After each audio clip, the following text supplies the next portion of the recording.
नमस्कार मित्रांनो, आज मी तुमच्याकरता घेऊन आली आहे कच्चा चिवडा, ज्याला आपण भेल पण म्हणतो। चला तर मग आता आपण रेसिपीला सुरुवात करूया।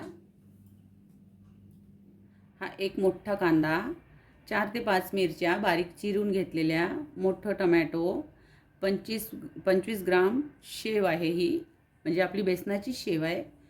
आणि ही 25 ग्राम कांडी, ही पण बेसनाचीच आहे। आणि हे चणे 25 ग्राम, आणि हा निंबू आहे एक असा कापून घेतलेला, 1 चम्मच मीठ आहे, 1 चम्मच आपली काश्मीरी लाल तिखट आहे, आणि तेल आपल्या गरजेनुसार घ्यायचं, आपल्याला किती लागतात ते। बघा, हे 125 ग्राम चुरमुरे आहेत, म्हणजे मुरमुरे, ज्याचा आपण चिवडा बनवणार आहोत। म्हणजे वजनाला पकडलं तर अर्धा पाव मुरमुरे आहेत हे।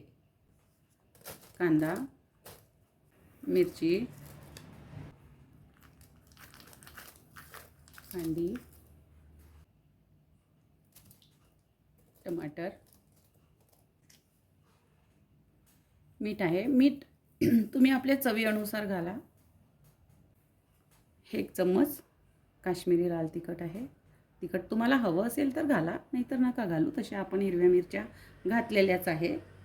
बघा, मी 1 पळी तेल घालती आहे।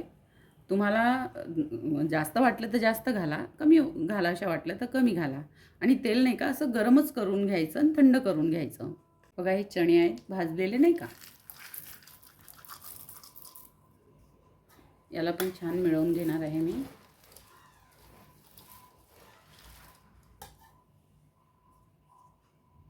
आणि ही कोथिंबीर, ही तर असायलाच हवी याला, तेव्हाच आपला भेल मस्त लागेल।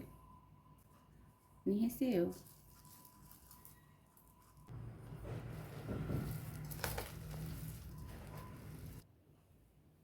बघा, हा पालकांदा आहे,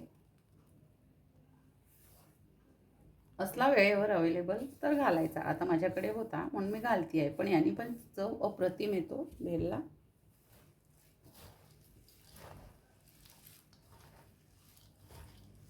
कोणाला निंबू जर नाही आवडत ना, तर नका घालू। आणि निंबूनी माहिती आहे का, भेलला एक खूप छान अशी चव येते।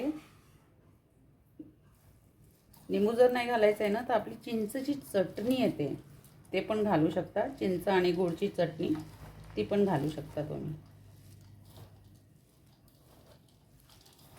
बघा, आपला रेडी झाला आहे मस्त भेल, चमचमीत असा, कलरफुल, छान असा चविष्ट भेल आपला रेडी झालेला आहे।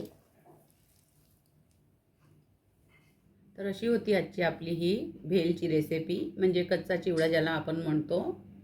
हे बघा, अशी प्लेट घ्यायची आणि त्यावर काय करायचं, असं थोडंसं कांडी वगैरे घालायची, थोडे अशी सेव घालायची।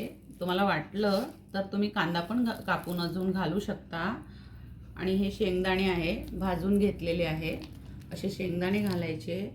याने काय होणार, आपल्या भेलची जी चव आहे ना, आणखी अप्रतिम दुप्पट होणार। तर कोणाकोणाला भेल आवडते मला नक्की सांगा कमेंट करून, आणि माझी बनवण्याची पद्धत कशी वाटली ते पण मला नक्की सांगा। तर आपण जिथून कुठून माझे व्हिडिओ बघता आहे मला नक्की सांगा। तर माझ्या चॅनलवर नवीन आहात तर माझ्या चॅनलला सबस्क्राईब करा, लाईक करा, शेअर करा, कमेंट करा, ताकी मी असेच नवनवीन व्हिडिओ तुमच्याकरता घेऊन येणार आहे। आपलं सर्वांचं खूप खूप धन्यवाद।